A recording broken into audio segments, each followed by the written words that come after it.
अस्सलाम वालेकुम, मैं हूं आपकी होस्ट ईमान फातिमा और आप देख रहे हैं सन टीवी।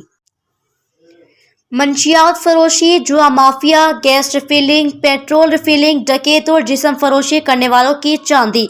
थाना गुलाम मोहम्मदाबाद SHO मियां मुजाहिद की सरपरस्ती में जुराइम पेशा लोगों को खुली छूट।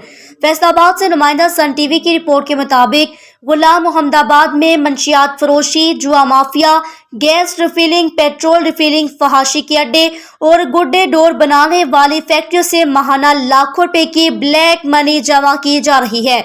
जुआ माफिया, डकैतों, फहाशी के अड्डे और मंशियात फरोशों के खिलाफ कार्रवाई सिफर है, जिसकी वजह से अफसरान बाला को सब अच्छा की रिपोर्ट दी जा रही है।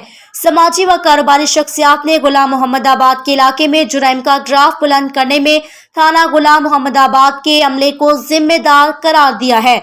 पुलिस पेशा पर मुजरिमों के लिए सहूलतकारी का काम सरअंजाम दे रही है, जबकि मुकदमात का अंदराज तकरीबन न होने के बराबर है।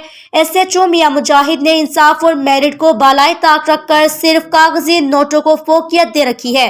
कारोबारी हजरात ने सन टीवी से गुफ्तगू करते हुए गुलाम मोहम्मदाबाद में अमन और अमान की अबतर सूरत हाल पर city police officer Umar Saeed Malik से फौरी नोटिस देने का मुतालबा किया, ताकि एशिया की सबसे बड़ी आबादी में अमन और अमान की सूरत हाल बेहतर हो सके और शहरियों को इंसाफ की फराहमी आसान हो सके। इतना ही, इसके साथ ही हम आपसे इजाजत चाहते हैं। अपना और अपने रिश्तेदार, दोस्तों और मिलने वालों का ख्याल रखें।